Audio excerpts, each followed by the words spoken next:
Bulletin का आगाज करेंगे और आपको बताएं कि बांग्लादेशी तालिबान ने आज 3 बजे तक पार्लियामेंट तहलील करने का अल्टीमेटम दे दिया है। तालिब इल्म रहनुमाओं ने अपने बयान में कहा कि हम मुतालबात पर अमल दरामद शुरू होता देखना चाहते हैं। हसीना बाजिद की फाशिस्ट असेंबली नहीं चलने देंगे।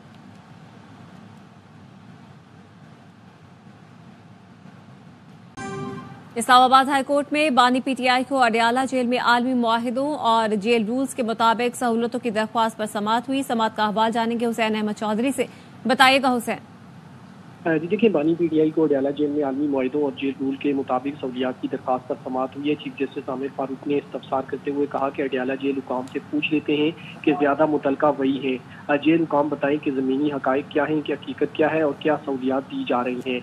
वकील अजहर सदीक ने कहा कि बानी पीटीआई की व्हाट्सएप के जरिए बेटों से बातचीत नहीं कराई जाती। चीफ जस्टिस ने कहा कि जवाब आ जाने दें, चीजें वाजे हो जाएंगी, फिर देख लेते हैं। अजहर सदीक फिर बोले, उनका कहना था कि बानी पीटीआई ने कहा है कि फ्रिज की सहूलत नहीं है, खाना खराब हो जाता है। इस पर चीफ जस्टिस ने कहा कि जवाब आ जाने दें, इस तरह फ्रिज नहीं लगवा सकता।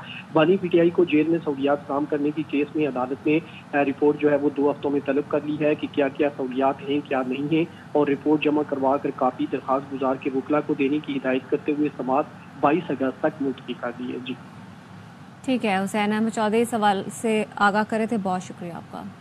और एक और अपडेट्स आपके साथ शेयर कर लेते हैं, वो है कि वजारत तवानाई ने रवा माली साल पीएसडीपी में मजीद 400 अरब रुपए की कटौती की तजवीज़ दे दी है। और इस हवाले से मजीद क्या डिटेल्स हैं ये हमें बता रहे हैं शुएब निज़ामी। तो शुएब बताइए। प्राइम मिनिस्टर जो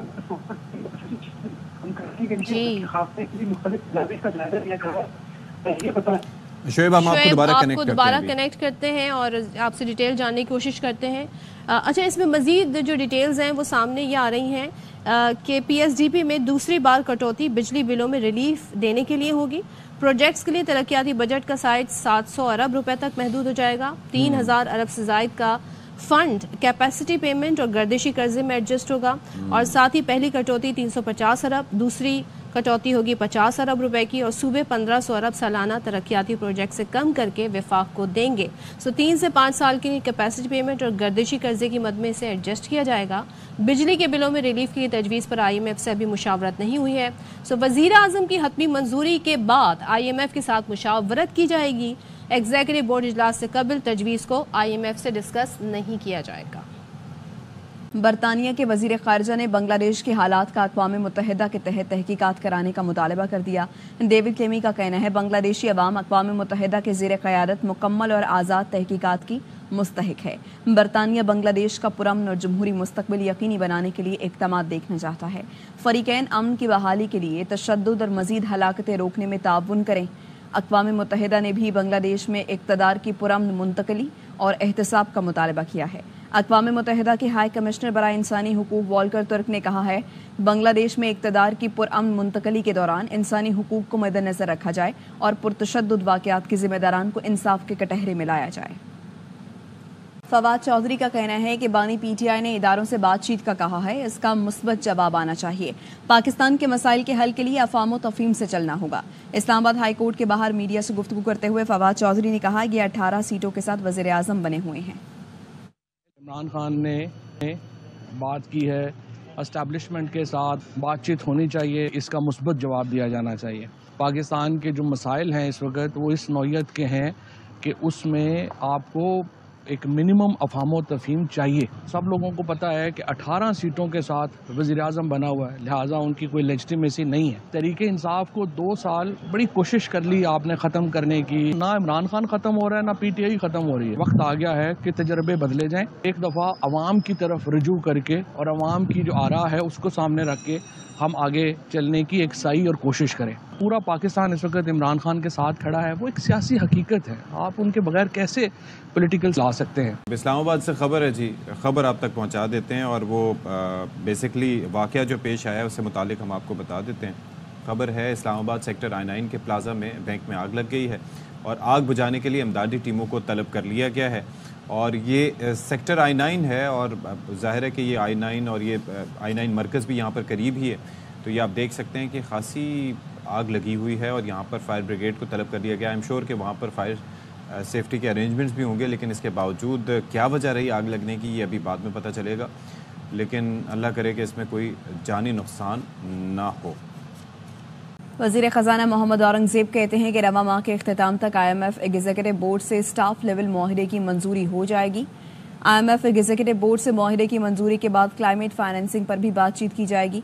एक तकरीब से खिताब में वज़ीर ख़ज़ाना का कहना है अक्टूबर में सालाना मीटिंग के दौरान IMF और वर्ल्ड बैंक से क्लाइमेट फाइनेंसिंग पर बात होगी। पाकिस्तान मौसमियाती तब्दीली से मुतासरा ममालिक की फहरिस्त में शामिल है। पाकिस्तान को मौसमियाती तब्दीली के असरात से बचने के साथ साथ आबादी कंट्रोल को करना होगा।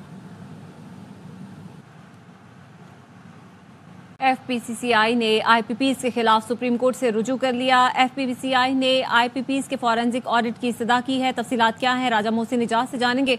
बताएगा राजा मोहसिन। आपको बताएं कि मौक़िफ़ अपनाया गया है कि IPPs को दिया गया ज़ायद मुनाफा रिकवर करने का हुक्म दिया जाए। IPP से मुआहिदों में तरमीम करके अदायगी बिजली फराहमी से मशरूत करने का हुक्म दिया जाए। मजीद बताएंगे राजा मोहसिन इजाज। बताएगा राजा मोहसिन। खबर आपको दें, कराची में पुलिस ने लोडिंग गाड़ियों से लूट मार करने वाले गिरोह के कारिंदे को गिरफ्तार कर लिया।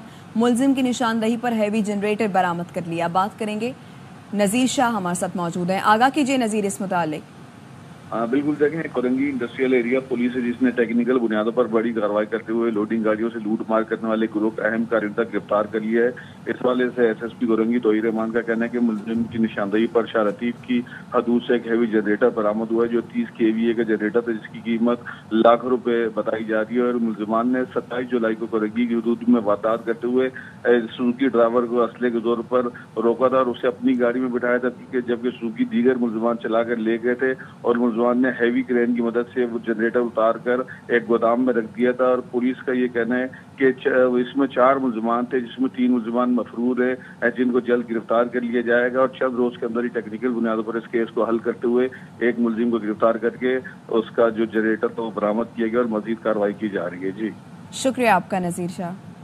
खबर शामिल करते हैं। इंसदाद दहशतगर्दी की अदालत ने रऊफ हसन की दरख्वास्त से जमानत मंजूर कर ली। ATC ने 2 लाख रुपए मुचलकों के एवज रऊफ हसन की दरख्वास्त से जमानत मंजूर की। मजीद क्या तफसीलात हैं, फारूक इजाज से जानेंगे। बताइएगा फारूक। जी बिल्कुल, इंसदाद दहशतगर्दी अदालत ने रऊफ हसन की जमानत बाद गिरफ्तारी की दरख्वास्त पर समाअत की है। रऊफ हसन के वकला अली बुखारी, अली सफर और शोएब शाहीन अदालत में पेश हुए। वकला की जानिब से दलाइल देते हुए अदालत को यह बताया गया कि अदालत पुलिस की तफ्तीश पर इन्कार करके जमानत पर फैसला नहीं करती। रऊफ हसन के खिलाफ केस में चालान भी ताहाल जमा नहीं करवाया गया। वकला का यह कहना था कि रऊफ हसन तहरीक इंसाफ के तर्जुमान है और इसीलिए उन्हें गिरफ्तार किया गया, उनके खिलाफ बेबुनियाद मुकदमात बनाए गए हैं।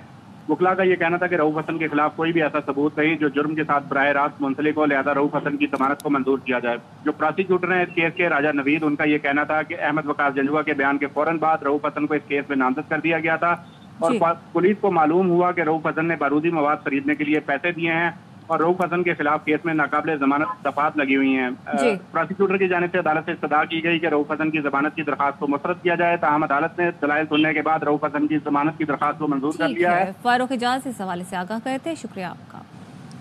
तरमीमी बिल 2024 को मंजूर कर लिया गया है और बिल में जो तरमीम की गई हैं वो 2 तरमीम अहम। जो शख्स 3 दिन में किसी जमात में शामिल हो तो वो किसी और जमात में नहीं जा सकता। जिस जमात की कोई सीट नहीं वो मखसूस नशिस्तें नहीं ले सकती। और कौमी असम्बली में पाकिस्तान तहरीक इंसाफ और सुन्नी इत्तेहाद काउंसिल की जानिब से एहतजाज किया गया।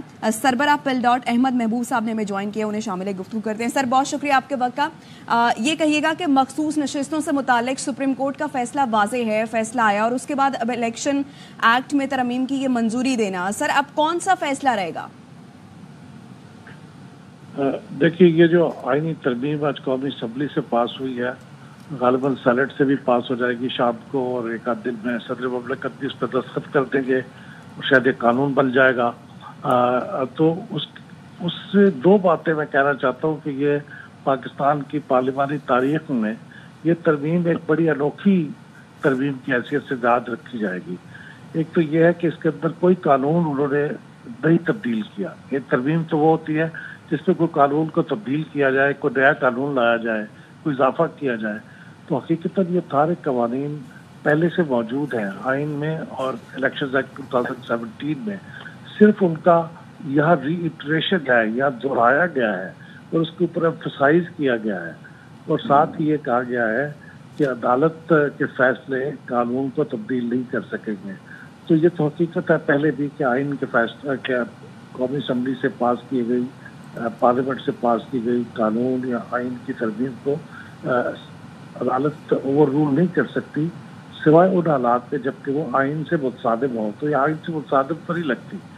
دوسری بات اہم یہ ہے جو انوکھی بات ہے وہ یہ ہے کہ یہ سپریم کورٹ کے کیے گئے ایک میجورٹی ڈیسیژن کو نیوٹرلائز کرتی ہے. یہ تو یہ آپ کا جو سوال ہے مجھے بھی خود معلوم نہیں ہے کہ کل کو اس کے اوپر کیا ہوگا، لیکن بظاہر تو یہ لگتا ہے کہ اگر کوئی حالات تبدیل نہیں ہوتے تو اسی ترمیم کے مطابق اگر یہ ترمیم بن جاتی ہے قانون بن جاتی ہے تو اس ترمیم کے مطابق ہی فیصلہ کرنا ہوگا، انلیس یہ کہ سپریم کورٹ اس کو کسی وجہ سے ان لافل قرار دے دے اور اس صورت میں شاید پارلیمان اور جوڈیشری کے درمیان ایک محاذ آرائی کسی کیفیت ہوگی.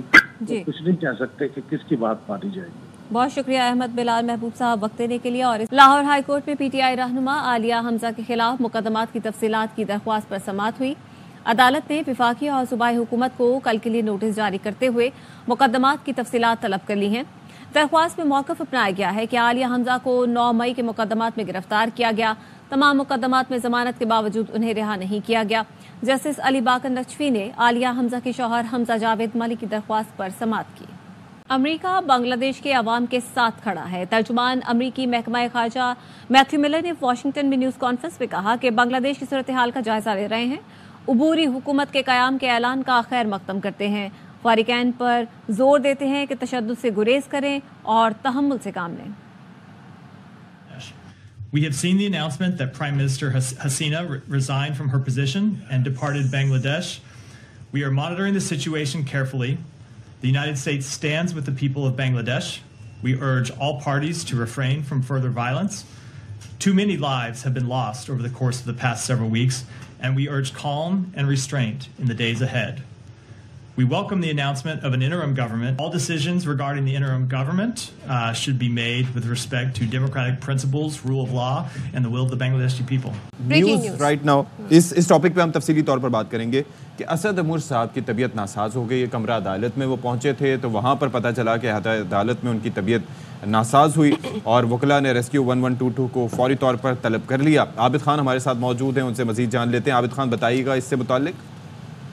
جی بالکل جی، آج 9 مئی کے مقدمات کے حوالے سے اسد عمر اور عمر ایوب سمیت دیگر جو رہنما ہیں سیاسی رہنما ہیں وہ آج عدالت میں پوری ضمانتوں کے لیے پیش ہوئے.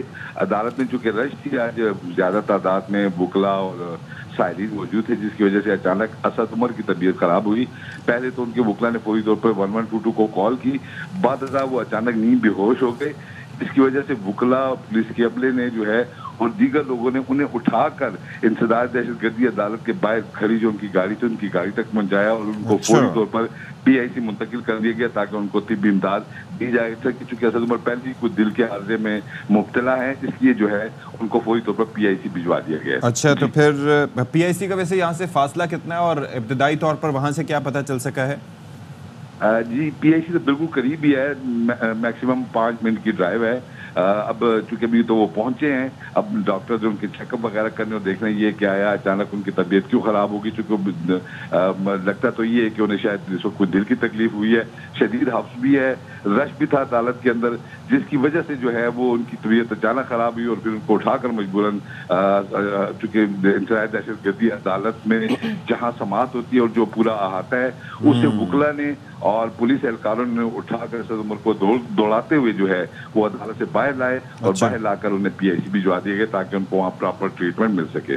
جی ٹھیک ہے، چلیں جی، اللہ تعالیٰ اپنے ذومان میں رکھے. اسد عمر صاحب کو طبیعت ان کی ناساز ہوئی ہے اور ہارٹ پرابلم بتایا جاتا ہے کہ وہ ہے، پہلے بھی اس عارضے میں مبتلا ہیں. تو فی الوقت یہ ہے کہ 5 منٹ کی ڈرائیو پہ اصل میں ایسے واقعات میں یہ چیز بھی بہت ضروری ہوتی ہے کہ کتنی جلدی کسی کو کہاں پہنچایا جاتا ہے، ہاسپٹل پہنچایا جاتا ہے.